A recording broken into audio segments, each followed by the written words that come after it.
From the CyberHub bunker and studio, you're tuning in to the CyberHub podcast. And now for your host and CISO, James Azar.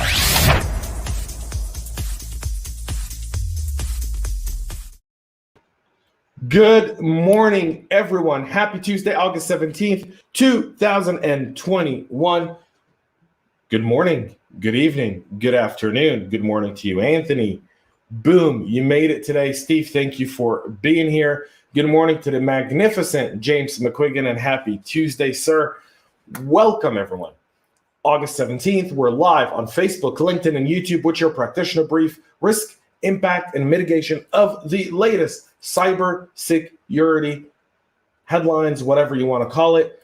We've got a bunch of stories to talk about today, including T-Mobile, a terror watch list that was leaked online. Yep, if you think things couldn't get worse, I double dog dare you to do it any other way. Good morning to David. Good morning to Harshel. If you guys are all, wherever you're coming in from, this is going to be an awesome day. I'm telling you, I got a feeling. It's in my stomach. It's pitted somewhere that today's going to be an awesome day.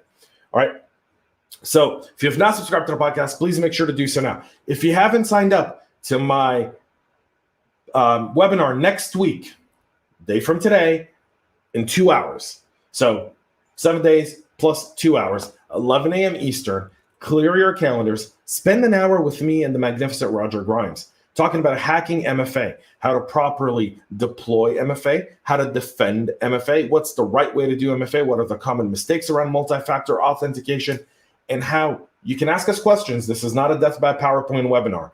This is not going to be Roger going off of a, here's our PowerPoint and here's all the funny slides. Not at all. Roger and I have a conversation. We talk about it. We show you some videos. We show you some ways of how people manipulate MFA. And then we take it and we really apply it to the practitioner life. We'll take your questions. Be there. Sign up now in the show notes. You don't want to miss it. I promise it's going to be epic. All right. Let's get time before we get started on our coffee. But before we do that, our coffee is courtesy of KnowBe4 and Ativo, because without them, this show would not be possible. Go and check them out as well. And now, my beautiful, lovely double espresso. Can you guys tell I've had like way too many of these this morning? Yeah. Here's my third for the morning. So cheers, everyone. Coffee cup cheers. Chai cup cheers. And David, good morning to you. And Death with Coffee and Coffee Cup cheers. And AMA with Roger. How awesome. Yes, I am so excited for this one. Cheers, folks. Yeah, there we go. Love coffee in the morning. All right. Good morning to Chris. And Espresso King, yes, sir. Yes, sir. I am starting as of tomorrow to do a back scene look into how I get this cup of coffee done, because people keep asking me about it all the time. Good morning to Jody. All right. Here's the deal. A lot of noise going around today in industry. Lots of it. I've seen it in my email, my text messaging, people blowing me up going like, hey, what's happening? What's all this stuff we're hearing? I want to start off with T-Mobile by saying T-Mobile's acknowledged it. They don't know how it happened, okay? You have to understand that the way this essentially breach of customer data was discovered was threat actors who got into T-Mobile, the same criminals who got into T-Mobile's data, leaked it on the dark web and said, we've got it.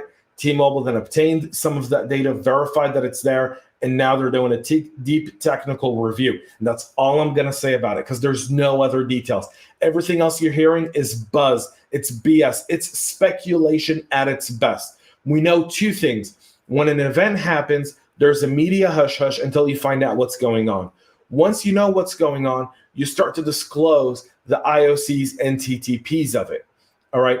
And we're so often so harsh. Oh, T-Mobile, another breach. Or these guys, something else. Unless it's something that happens once a month, like Pulse Secure, then we can have a conversation about it. Well, right now with T-Mobile, everything around it, folks, is fluff. It is. It really is. A bunch of people talking and someone trying to sell a piece of tech because they say, if you had this, you would have known. Okay. Thank you very much. But we'll move on because there's other important stuff going on, like a secret terror watch list with 2 million records exposed online. In July of this year, Bob Dychenko, who is a legend, came across a plethora of JSON records in an exposed Elasticsearch cluster that piqued his interest. The 1.9 million strong record set contains sensitive information on people, including names, citizenship, gender, DOBs, which is dates of birth, passport details, and no-fly status. The exposed servers was indexed by search engine Census and Zumai, indicating Dychenko may not have been the only person to come across this list. The researcher told a bleeping computer, who this article is courtesy of, given the nature of the exposed fields, it appears to be a no-fly or similar terrorist watch list. The researcher noticed some elusive fields as tag, nomination type, selectee indicator that weren't immediately understood by him. This was only valid. That was the only valid guess given the nature of the data. Plus, there was a specific field named TSC ID. Dychenko told Bleeping Computer, which hinted to the source of the record said could be the Terrorist Screening Center. The FBI TSC is used by multiple federal agencies to manage and share consolidated information for counterterror purposes. That was after 9/11, nearly 20 years ago. They needed a central database in order for things not to fall between the cracks. So check this out, folks. Something serious. The FBI has not commented on the matter, but this appears to be an FBI database. Pray for us, folks. Attackers can weaponize firewalls and Middleboxes for an amplified DDoS attack. Mothers of all DDoS attacks are always scary, and the University of Maryland and the University of Colorado at Boulder detailed a joint research at the Usenix Security Symposium talking about the volumetric attacks that take advantage of TCP non-compliance in network Middleboxes like firewalls, intrusion prevention systems, and deep packet inspection boxes to amplify network traffic, with hundreds of thousands of IP address offering amplification factors exceeding those from DNS, NTP, and Memcached. So the research, which received the Distinguished Paper Award at the conference, is the first of its kind to describe a technique to carry out a DDoS reflected amplification attack over the TCP protocol by abusing Middlebox misconfiguration in the wild, a method previously deemed effective at preventing such spoofing attacks. So essentially, think of the way we defend our think of any way we defend against DDoS attack today. We do that with firewall. We do that with intrusion prevention systems. And we also do it through deep packet inspections and traffic projection. What this research essentially showed is that good threat actors who know what they're doing could essentially take our own tools and turn them against us to launch the mother of all DDoS attacks. And they can weaponize it. And once that's there, they can essentially take everything down. The interesting aspect of this is, keep an eye out for it, by the way, is someone's probably going to try this now that this research paper is out. And when they do, this is going to be the mother of all attacks. We've often talked about, some of the more advanced DDoS attacks, but this research essentially says that our entire defense ecosystem could be used to actually bring it upon us. So crazy. James says, when will all organizations realize that any data uploaded to the cloud needs to be secured and openly searchable? When they read your comment, I hope. Good morning to Greg. Nice to be back. And Chris agrees with James McQuiggan's comment there. I also do. Devices from many vendors can be hacked remotely due to flaws in the Realtek SDK. A large number of IoT devices, which were already a problem, could be exposed to remote attacks due to serious vulnerabilities found in SDKs, which are software development kits provided to device manufacturer by Taiwan-based semiconductor company Realtek. The firmware security company IoT Inspector said its researchers have identified more than a dozen vulnerabilities in SDKs provided by Realtek to companies that use its RTL8 chips. The security flaws can be exploited to cause a denial of service condition and for command injection, and some of them can be leveraged by remote attackers to take complete control of a targeted device without requiring authentication. An internet search revealed nearly 200 unique types of affected devices with a total of 65 vendors, including IP cameras, routers, residential gateways, Wi-Fi repeaters, and toys. The list of impacted manufacturers and vendors include Asus, Belkin, D-Link, Huawei, LG, Logitech, Netgear, ZTE, and Zexel. The security firm noted that if impacted vendors sold an average of 5,000 devices of each affected model, the vulnerability could expose nearly 1 million systems to remote attacks. The vulnerabilities are tracked to CVE 20, 21, 35392, and 35395. The issues were reported to Realtek in mid-May, and the company started creating patches a few weeks later. It released a security advisory last week, and now here we are. Make sure you have that in your system, folks, and get that updated if you're using it. That's why I think that it's about time in tech that we get a kind of a nutritional facts of all the tech that's in every device we get. So that way we can have an inventory of it, and we can update it as we see fit, and we don't have to scramble like I know many people will be doing.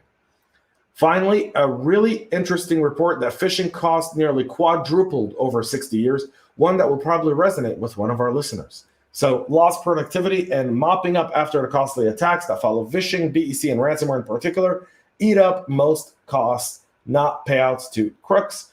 Research showed that the cost of phishing attack has nearly quadrupled over the past 6 years. Large U.S. companies are now losing an average of $14.8 million annually, or $1,500 per employee.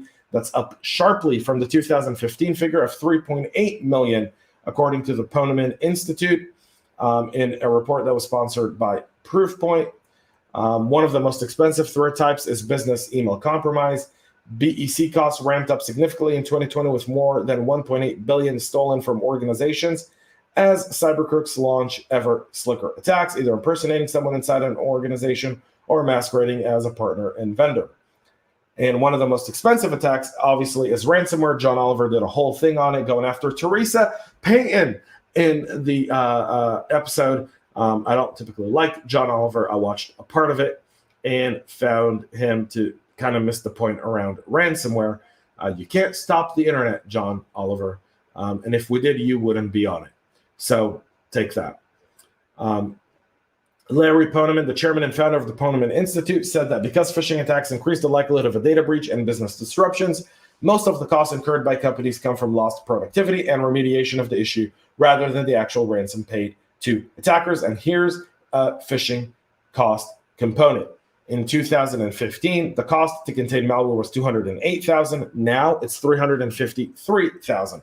The cost of uncontained malware was $338,000 in 2015. It's now $807,506. And productivity losses from phishing was $1.8 million in 2015. It's nearly doubled to $3.2 million in 2021. The cost to contain credential compromises was $381,000. It's now $692,000.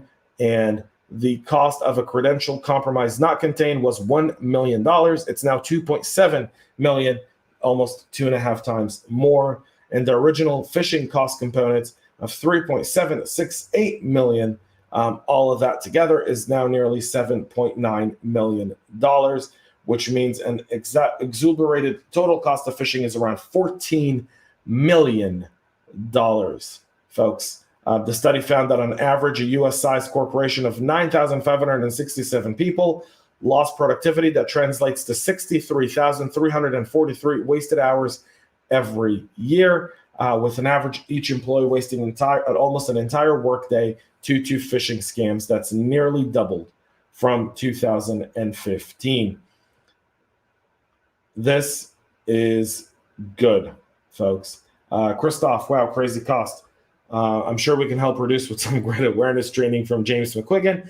Yes, we can. But I think this is a great report to take to your board. It's a magnificent report to share with your executive team, kind of break it down, help them understand. And now this is a really good report, by the way. I plan to use it.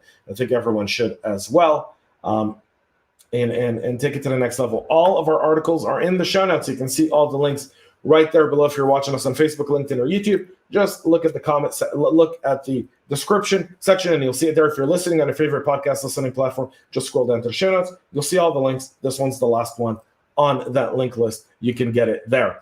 We'll be back with more tomorrow. On Thursday, James McQuiggan will be joining me on the Practitioner Brief.